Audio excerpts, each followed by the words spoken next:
అనిపించవచ్చు, ఆనందంగా అనిపించవచ్చు. 24 గంటల కాలంలో అనేక జ్ఞాపకాలు ఉంటాయి.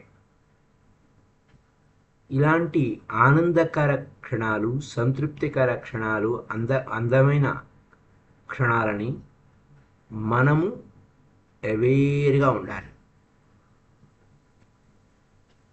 చాలా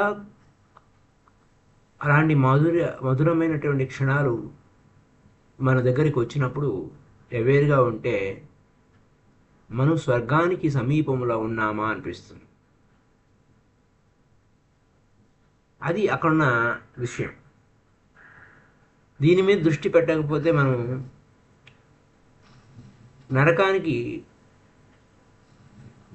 నరకం వైపుకే ప్రయాణం చేస్తాం.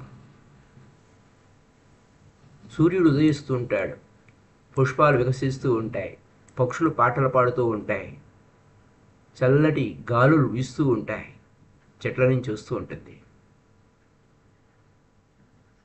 ఆ చిన్న పసివాడు అమాయకపు కళ్ళతో చూస్తూ ఉంటాడు.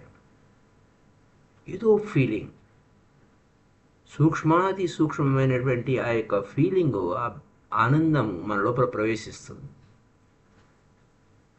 లేదా ఎవరో నవ్వుతారు, చాలా చక్కగటి నవ్వుతూ ఉంటారు. ఇలాంటి క్షణాలను మనం వదలకూడదు, అవేర్గా ఉండాలి. చుట్టూ చూడండి, ఇలాంటి ఆనందకరమైన క్షణాలు ప్రకృతిలో, మన చుట్టూ పర్యావరణంలో, మన చుట్టూ ప్రపంచంలో ఉన్నాయి. ఆ ఆనందాన్ని మీలో నింపుకోండి. ఆ క్షణంలో అన్నీ మర్చిపోండి. ఆ ఆనందాన్ని పూర్తిగా ఆస్వాదించండి. ఆ ఆనందాన్ని, దానితో నింపబడండి. ఆ రుచితో ఆ అనుభూతి పొందండి. మీ ఆ యొక్క ఆనందాన్ని, ఆ రుచిని ఆస్వాదించడాన్ని మొత్తం మీ శరీరం అంతా వ్యాపించేలాగా, మొత్తం మీరంతా నిండిపోయేలాగా, సమస్తం నిండిపోయేలాగా ఉండాలి. దానితో మీరు ఉండాలి. ఆ సుగంధంతో మీరు ఉండాలి. ఆ సుగంధం మిమ్మల్ని, ఆ యొక్క పరిమళం మిమ్మల్ని అనుసరిస్తూ ఉంటుంది, ప్రతిధ్వనిస్తూ ఉంటుంది. ఆ రోజంతా ఎకో వస్తుంది ఫీలింగ్. అప్పుడు మీరు చాలా పాజిటివ్గా ఉంటారు. ఈ పాజిటివిటీని, ఈ యొక్క విషయాలను, ఏ చిన్న విషయం వదలవద్దు, దాన్ని అక్యుములేట్ చేసుకోండి, కూడబెట్టుకోండి. ఉదయంతో మొదలు పెడితే అది సాయంత్రం మరికొన్ని క్షణాలు ఆ ఆకాశంలో ఆ నక్షత్రాలు మనకు ఓపెన్గా కనపడుతూ ఉంటాయి. ఆ చంద్రుడు కనపడుతూ ఉంటాడు రాత్రిపూట ఆ చీకట్లో. 24 గంటలు ఈ ఎక్స్పెరిమెంట్ చేస్తూనే ఉండండి. ఫీల్ అవ్వండి. వాట్ ఇట్ ఈస్, ఏమిటో అది, దాన్ని ఫీల్ అవ్వండి. ఒక్కసారి ఆ పాజిటివ్ లీడ్ దాన్ని వెంట పడుతూ ఉంటే అప్పుడు మీరు మరో ప్రపంచంలో, సరికొత్త ప్రపంచంలో, నూతన ప్రపంచంలో ఉన్నట్టు అనిపిస్తుంటుంది. ఎందుకంటే ఇప్పుడు మీరు పూర్తిగా డిఫరెంట్ అయిపోయారు. కాబట్టి దీన్ని విడిచిపోనవసరం లేదు. మొత్తం ఇదంతా మారిపోతుంది. ఆ నెగిటివ్ నుంచి పాజిటివ్ వైపుకి వెళ్ళిపోతారు. మీ దృక్కును బట్టి దృశ్యం ఉంటుంది అనుకున్నాం కదా. కాబట్టి ఒక నూతన పందాలో, నూతన శైలిలో మనము ఈ యొక్క దృశ్యాన్ని మనం చూస్తూ ఉంటాం, ఈ ప్రపంచాన్ని చూస్తూ ఉంటాం. ఉదాహరణకి ఒక కథ చెప్తున్నారు ఉష గారు, బుద్ధుడి కాలంలోటి కథ. ఒకసారి బుద్ధుని శిష్యుల్లో ఒక ఆయన ధ్యాన ప్రచారం కోసం ఆయన్ని విడిచి వెళ్ళిపోతున్నాడు. ఆ శిష్యుడి పేరు పురాణ కశ్యప.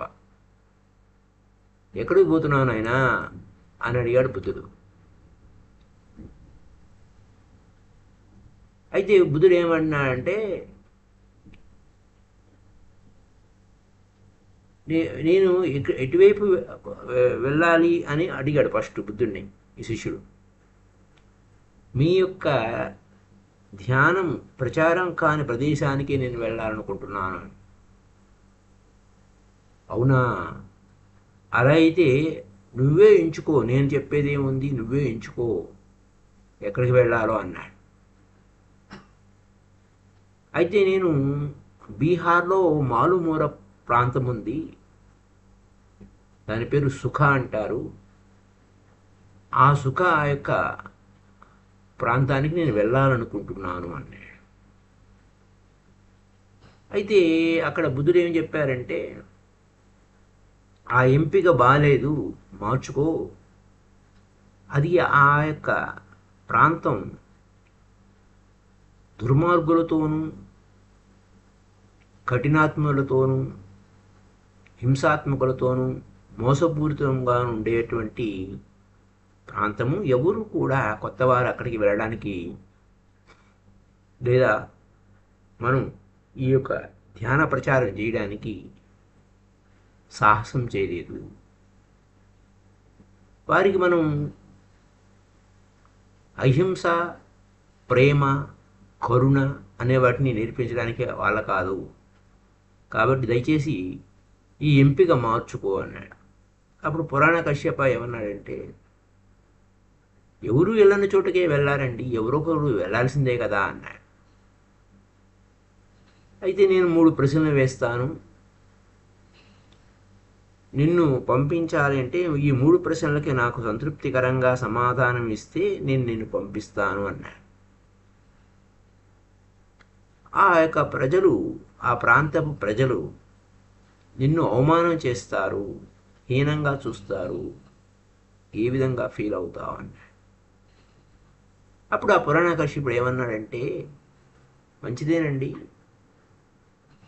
నాకు కేవలం అవమానమే చేశారు, నన్ను కొట్టలేదు కదా, వాళ్ళు చాలా మంచివాళ్ళు, లేకపోతే వాళ్ళు నన్ను కొట్టుండేవాళ్ళేమో అన్నాడు. రెండో ప్రశ్న, వాళ్ళు నేను కొడితేను ఎలా ఫీల్ అవుతావు అన్నాడు. ఒకవేళ వాళ్ళు నిన్ను కొడితే, నిన్ను హింస పెడితే భౌతికంగా, అప్పుడు నువ్వు ఎలా ఫీల్ అవుతావు? అవునండి, వాళ్ళు చాలా మంచివాళ్ళు, చంపగలిగే ఉండేవాళ్ళేమో, కానీ కేవలం కొట్టి వదిలేశారు అని అనుకుంటానండి. బుద్ధుడు అన్నాడు, ఇప్పుడు 3వ ప్రశ్న వేస్తున్నాను, నిన్ను మర్డర్ చేసేస్తారు, వాళ్ళు నిన్ను చంపేస్తారు, ఆ క్షణంలో, ఆ చనిపోయే క్షణంలో నువ్వు ఏ విధంగా ఫీల్ అవుతావు అని. మీకు నేను థ్యాంక్స్ చెప్తాను, వారికి థ్యాంక్స్ చెప్తాను, నన్ను వారిని చంపినందుకు. ఇంకా లైఫ్లో ఏదైనా తప్పులు చేసే అవకాశాలు ఉన్నాయి, వాటి నుంచి నన్ను విడుదల చేసినందుకు వారికి నేను థ్యాంక్స్ చెప్తున్నాను. అప్పుడు ఈ యొక్క తప్పులు చేసే అవకాశాల నుంచి నన్ను విడుదల చేసిన దాని కొరకు నేను చాలా కృతజ్ఞతలు వారికి నేను చెప్తాను అని చెప్పి ఆ పురాణ కశ్యపుడు అన్నాడు. అప్పుడు బుద్ధుడు ఏమన్నాడంటే, ఓ, నువ్వు ఎక్కడికైనా వెళ్ళొచ్చు, ఈ ప్రపంచం అంతా నీకు స్వర్గమయమే, నువ్వు ఎక్కడ పోయినా అది అక్కడ స్వర్గమే ఉంటుంది నీకోసం. Whole world is heaven for you, నీ ఒక్కడే. దృక్కును బట్టి దృశ్యం ఉంటుంది కాబట్టి, దృక్కును బట్టి దృశ్యం ఉంటుంది కాబట్టి నువ్వు ఎక్కడికి పోయినా, ఈ ప్రపంచంలో ఏ మూలకు పోయినా కూడా నీకు స్వర్గమే ఉంది. ఈ ప్రపంచం అంతా స్వర్గమయమే, సమస్య లేదు. So you can go anywhere, ఎక్కడికైనా నువ్వు పోవచ్చు నాయనా, ది వరల్డ్ ఈజ్ హెవెన్ అన్నాడు. చూసారా, ఇదంతా మనసుకు సంబంధించిన వ్యవహారం. ఈ ప్రపంచంలో ఏ తప్పులు లేవు, అంతా మనసుతోనే ఉంది. With your mind nothing can be right. ఒకవేళ మీ మనసులో నెగిటివ్గా ఉంది, ఏది సరిగ్గా లేదు అని కనుక మీరు అంటే ఏం జరుగుద్దంటే, అంతా సరిగ్గా లేని వ్యవహారాలే మీ వెంట పడుతూ ఉంటాయి. With negative mind everything is wrong. ఆ నెగిటివ్ మైండ్తో ఉంటే అన్నీ తప్పే కనపడుతుంది. తప్పు అక్కడ అది తప్పు అని కాదు, it is wrong because negative mind. అది తప్పు ఎందుకు అయింది? నువ్వు నెగిటివ్ మైండ్లో ఉన్నావు కాబట్టి అది తప్పుగా కనపడింది. నీవు నెగిటివ్ మైండ్లో లేకపోతే ఏ నెగిటివ్ నీకు కనపడదు. కాబట్టి ఎక్కడికి పోయినా wherever the satisfaction is found, సంతృప్తి, చిన్న సంతృప్తి. ఇందాక అనేక ఉదాహరణలు చెప్పుకున్నాం. అది ఏమైనా, ఏ పనిలోనైనా సరే, వాట్ ఎవర్ యాక్ట్, ఆ సంతృప్తిని, ఆ సాటిస్ఫాక్షన్ని వాస్తవంలోకి తెచ్చుకోండి, రియాలిటీలోకి తెచ్చుకోండి. ఇది చాలా సున్నితమైన వ్యవహారం, అంత తేలిగ్గా చెప్పుకునే వ్యవహారం కాదు. అది ఎంత మరీ వెరీ స్వీట్ ఆల్సో, చాలా తీయగా ఉంటుంది. The more you proceed in it, దాంట్లో ఎంతగా మీరు వెళితే మరింత తీయగా, మాధుర్యంగా మారిపోతుంది. మీలో ఓ గొప్ప మాధుర్యం, గొప్ప సుగంధం, పరిమళం అనేది ఉద్భవిస్తుంది. మనం ఏం చేస్తాం జనరల్గా? Just look for the beautiful, అందాన్ని చూస్తాం, ఫర్గెట్ ద అగ్లీ. జనరల్ అలా చేస్తున్నాం. Just look for the beautiful, forget ugly. అగ్లీని మర్చిపోయాం అనుకుంటాం. దెన్ ఏ మూమెంట్, ఒక్కోసారి ఒక సందర్భం అసహ్యంగా అగ్లీగా ఉన్నది కూడా, అందవిహీనంగా ఉన్నది కూడా బ్యూటిఫుల్గా కనపడుతుంది. ఎప్పుడు? ఆనంద క్షణంలో, హ్యాపీ మూమెంట్లో, సంతోషంగా ఉన్నప్పుడు. ఆ సంతోష క్షణంలో మీకు ఏది దుఃఖంగా అనిపించదు, సంతోషం లేనటువంటి సందర్భం ఏం కనపడదు మీకు. There is no unhappy moment then. ఆనంద క్షణంలో, ఆనందంలో ఓలలాడుతున్నప్పుడు దుఃఖం అనేది మీకు ఎక్కడా కనపడదు. ఆ ఆనందంతోనే కలిసి ఉంటారు. ఆ క్రమక్రమంగా మీ యొక్క మిజరీ అనేది మాయమైపోతుంది. There will be no misery. ఇంకా మిజరీ ఎక్కడుంది? చూడరు కదా. దుఃఖాన్ని అంటే దుఃఖం నుంచి పారిపోవడం కాదు, చూసే దృక్కు మారింది. అంచేత పాజిటివ్ మైండ్తో ఉండటం వలన ఈ ప్రపంచం అంతా చాలా అద్భుతంగా ఉంటుంది. Everything is beautiful. అంత అందంతో నింపబడింది ప్రపంచం. పాజిటివ్ మైండ్తో ఉండటం వలన ఈ ప్రపంచం అంతా చాలా అందంతో నింపబడింది. ఇది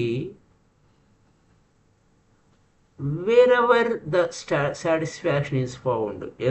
ఏ విషయంలోనైనా సరే, ఆ చల్లటి గాలిలో ఉన్నటువంటి ఆ యొక్క లాలిత్యాన్ని, ఆ యొక్క సున్నితత్వాన్ని అనుభూతి పొందటం, ఆ సూర్యోదయాన్ని అనుభూతి పొందటం, ఆ పసిపిల్లల నవ్వుని అనుభూతి పొందటం, ఆ యొక్క పుష్పాల యొక్క సుగంధాన్ని ఫీల్ అవ్వటం, ఆ పక్షుల యొక్క పాటలని, ఆ రాగాలని, ఆ స్వరాలని అనుభూతి పొందటం, ఆనందంతో నింపబడటం. Wherever the satisfaction is found in whatever act, ఏ పని అయినా సరే. యాక్చువలైజ్ దిస్, దీన్ని అభ్యాసం చేయండి.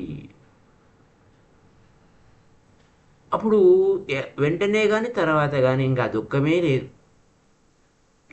లేదు, no misery. Sooner or later everything is beautiful by a positive mind. అదొక అంశం. ఇంకా నెక్స్ట్ సూత్రకు వెళ్ళేది ఏంటంటే, నిద్రపోతున్నప్పుడు ఇంకా పూర్తిగా నిద్ర రాలేదు, ఆ మెలకు అనేది ఎక్స్టర్నల్గా వేక్ఫుల్నెస్ కూడా మరీ మెలకువ లేదు, మరీ నిద్ర లేదు. అలాంటి క్షణంలో ఎలా ఉండాలి, ఎంత అవేర్గా ఉండాలి, అలా అవేర్నెస్లో ఉంటే ఏం జరుగుతుంది అనే పాయింట్. ఇక్కడ కొన్ని టర్నింగ్ పాయింట్స్ ఉంటాయి మీ కాన్షియస్లో, some turning points in our consciousness.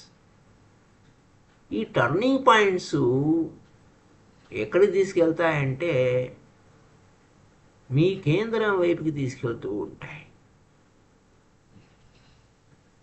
మనం గేర్లు మారుస్తూ ఉంటాం.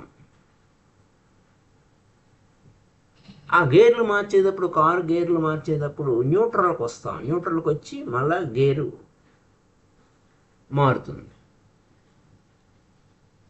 Morning when sleep is going vanishing, ఉదయం లేవంగానే నిద్ర ఎగిరిపోతుంది, మాయమైపోతుంది, పూర్తిగా మెలకువలోకి వచ్చేస్తావు.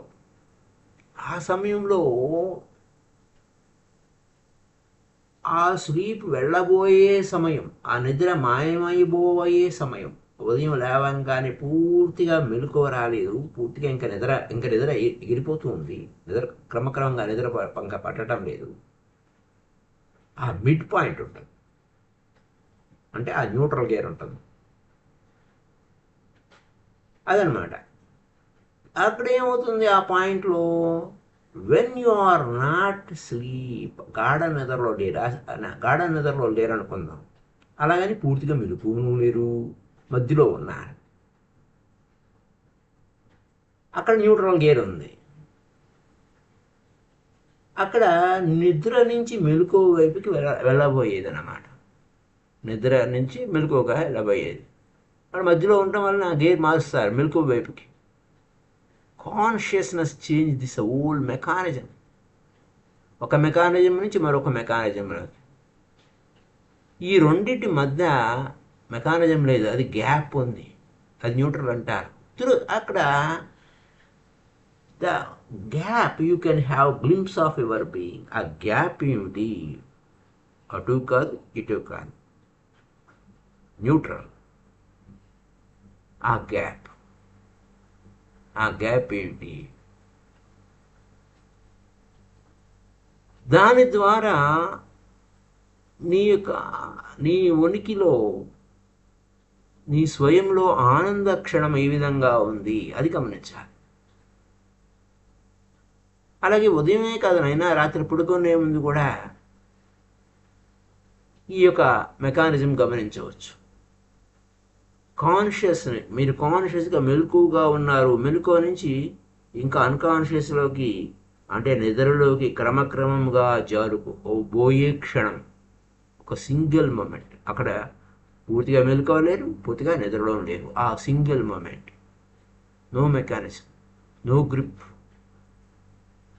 ఇంకా నేను ఆ నిద్ర ఆవహించలేదు, అలాగని పూర్తిగా మెలకువను లేరు, మెలకువలోకి లేదు, క్రమం నిద్రలోకి నిదానంగా అవుతున్నాం. ఒక పాయింట్ నుంచి, ఆ మెలకువ నుంచి జంప్ అయ్యి ఎక్కడికి వెళ్తున్నావు? నిద్రలోకి వెళ్తున్నావు. ఈ రెండింటి మధ్య మెలకువగా ఎవేక్గా ఉండు, ఎరుకతో ఉండు. ఆ నిద్రకి మెలకువకి మధ్య ఆ పాయింట్లో ఎరుకతో ఉండు, అవేర్గా ఉండు. అప్పుడు మిమ్మల్ని మీరు గుర్తు చేసుకోండి, ఏమిటి మీ కథ. అప్పుడు ఆ యొక్క మీ యొక్క ఉనికి, మీ స్వయం యొక్క అనుభూతి ఒక మెరుపులాగా వస్తుంది. ఎలా చేయాలండి? నేనా నిద్రపోబోతున్నాను, విశ్రాంతి తీసుకుంటున్నాను. ఓకే, నిద్రపోబోతున్నావు, విశ్రాంతి తీసుకుంటున్నావు, కళ్ళు మూసుకో. ఆ గదిని చీకటి గది చేసుకో. కళ్ళు మూసుకుని చూస్తూ ఉండు, వెయిట్ చేస్తూ ఉండు. Just close your eyes and start waiting. ఏం జరగబోతుంది అనేదాన్ని, నిద్ర ఏ విధంగా లోపలికి వస్తుంది. వెయిట్ చేయి, తొందరపడద్దు, నువ్వేం చేయొద్దు, వెయిటింగ్ అక్కడ అంతే, నిరీక్షణ. నీ శరీరం క్రమక్రమంగా రిలాక్స్ అవుతుంది, బాడీ ఆ రిలాక్సేషన్లో బరువుగా మారిపోతుంది. Feel it, have the feeling of it. అప్పుడు నిద్ర యొక్క మెకానిజం ఏ విధంగా పనిచేస్తుంది అనే దాన్ని మీరు గమనిస్తూ ఉండాలి. Sleep has its own mechanism. అది పనిచేస్తున్నప్పుడు అప్పుడు అది నిద్రలోకి జారిపోవడం అనేది ఎలా ఉంటుందంటే, ఆ మెకానిజం తనదైన మెకానిజంతో మిమ్మల్ని నిద్రపుచ్చుతుంది. క్రమక్రమంగా మీ మెలకువ నుంచి ఆ మెలకువ స్థితి పోతుంది. గుర్తుపెట్టుకోవాల్సిన విషయం ఏంటంటే, ఆ క్షణము చాలా సూక్ష్మాతి సూక్ష్మంగా ఉంటుంది. దాన్ని చాలాగా ఎరుకతో పట్టుకోవాలి. అణువంతా ఉంటుంది. మిస్ అయ్యావా నిద్రలోకి జారిపోతావు. అదేం పెద్ద సుదీర్ఘమైనది ఏం కాదు. It is not a very long period. ఒక క్షణం కనుమూసి కంతీర్చే లోపల నిద్రలోకి వెళ్ళిపోవచ్చు. వెరీ స్మాల్ గ్యాప్ ఉంది. ఆ మెలకువ నుంచి నిద్రలోకి జారిపోతావు. Just wait. ఆ క్షణం ఏమిటి? ఫుల్ అవేర్గా ఉండు. ఏం జరగబోతుంది? Go on waiting. This will take time. కొంత సమయం తీసుకుంటుంది. అయితే ఈ యొక్క ఎరుకని అభ్యాసం చేయడం అనేది 3 నెలలు పడుతుంది అంటారు ఓషో గారు. అది మనం ధ్యానంలో మన మెడిటేటర్లకి ఈజీగా పట్టుకోవచ్చు. ఆ అవేర్నెస్ అనేది మనం అవేర్నెస్లో ఉండడం అనేది అభ్యాసం చేస్తున్నామా లేదా అనే దాని మీద ఆధారపడండి. సరే, ఎందుకు 3 నెలలు పడుతుంది? ఏమిటి? 10 రోజులు జరిగే విషయమే కదా. ఆ అవేర్నెస్ ఎందుకు లేదు? ఆ గ్యాప్ను మనం ఎందుకు చూడటం లేదు? మనం ఎందుకు ప్లాన్ చేయటం లేదు అనే విషయాలు రేపటి ఎపిసోడ్లో సవివరంగా తెలుసుకుందాం. So thank you very much my dear friends. Happy day to you all. Kindly like this video and share this video to all. Bye bye. Happy day.